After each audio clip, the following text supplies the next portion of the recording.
Aqui, Padre Alfonso, domingo 23 do tempo comum, Evangelho de Mateus 18, 14, 20. Porque onde 2 ou 3 estiverem reunidos em meu nome, eu estarei em meio deles. Assim termina o texto do Evangelho deste domingo.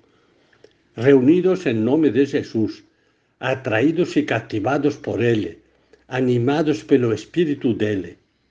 Isto é o que a Igreja deveria ser e viver acima de tudo. Reunidos em nome de Jesus. Não é um encontro qualquer. O centro e a vida desse encontro deve ser Jesus vivo. Repetidamente tenho falado que na Igreja fomos colocando tanta coisa, tanta celebração, tanto rito, tantas devoções, tantas normas, tantas observâncias, que existe o grave perigo de que o que deveria ser central, que é a reunião em nome de Jesus, pode ficar soterrado por tanta coisa secundária. Todos nós queremos, muito, a renovação da Igreja.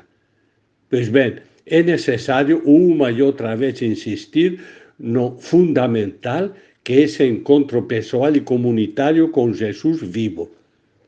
Não o encontro de uma multidão ou de uma massa anônima, mas o encontro de pessoas que estão abertas ao dom de Jesus e querem aceitar de maneira consciente e responsável o convite dele para serem discípulos e discípulas.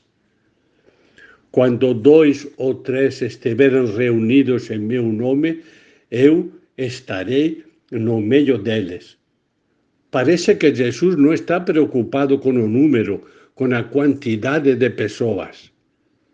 Chega de ficarmos angustiados porque está diminuindo o número de católicos. É bom se perguntar pelas causas, claro, mas muito mais do que o número, deve nos preocupar a qualidade da fé das pessoas que estão na Igreja, a qualidade da nossa fé, de nós que frequentamos a Igreja. Lembremos no último domingo o que falamos sobre os 3 tipos de seguidores de Jesus. Primeiramente, os que gostam muito dele, de Jesus, porque esperam que ele possa satisfazer seus interesses egoístas. Segundo grupo, os que seguem Jesus procurando na instituição eclesial obter poder, aplausos, dinheiro. E terceiro grupo, os que seguem Jesus no caminho percorrido por ele, o caminho do amor e do serviço concreto. Jesus está falando da reunião com ele justamente das pessoas deste terceiro grupo. Podemos nos perguntar agora, e a celebração da missa, que é tão fundamental na vida da Igreja, deveria ser sempre uma celebração de discípulos de Jesus unidos na mesma fé, em nome de Jesus, unidos pelo afeto mútuo. Deveria ser celebração de uma comunidade viva. Mas, infelizmente, nem sempre é assim. Pois acaba sendo bastante frequente a celebração rotineira, cansativa, incompreensível para muitos, feita por costume ou por medo.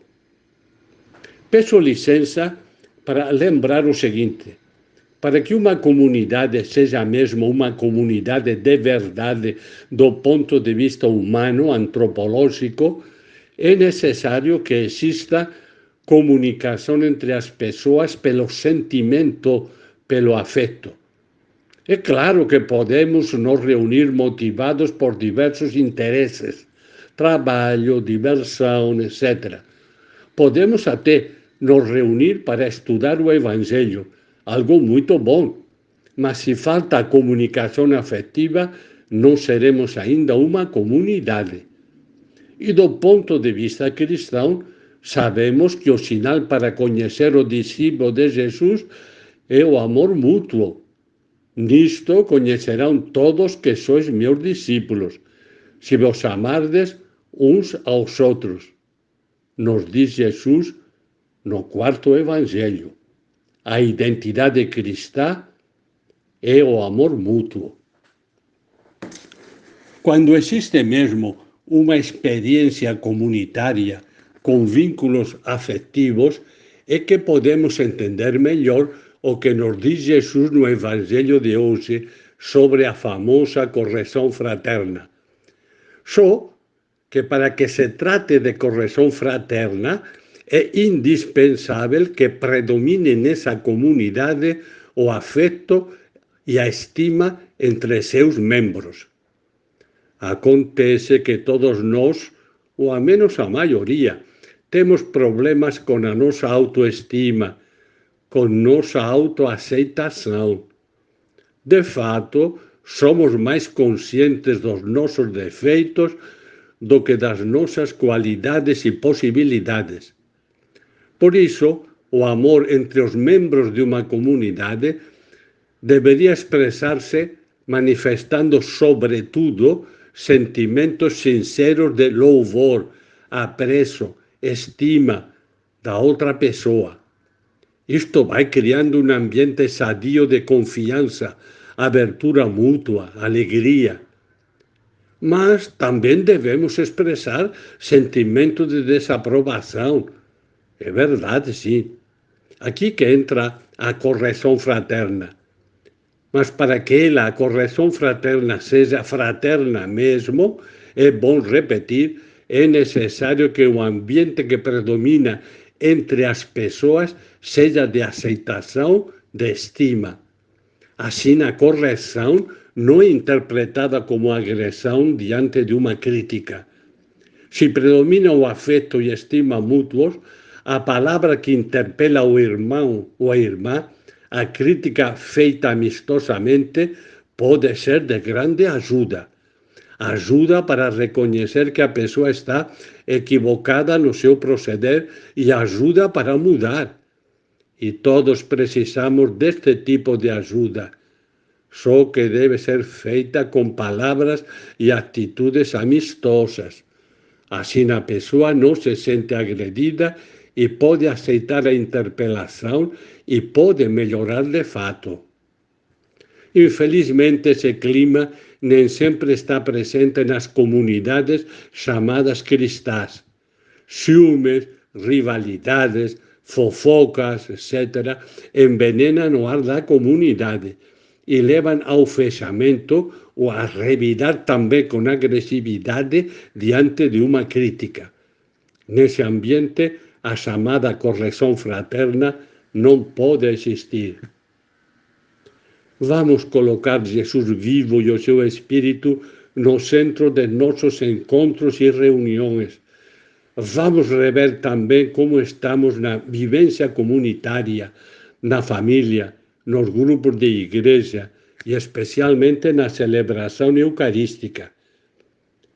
E não esqueçamos que nosso Deus é comunidade de amor, e que somos criados à imagem desse Deus, comunidade de amor. E que Ele nos abençoe e faça frutificar o desejo que temos de melhorar nosso encontro com Jesus e com os irmãos e irmãs da nossa comunidade. Em nome do Pai, do Filho e do Espírito Santo. Amém. Bom domingo e boa semana.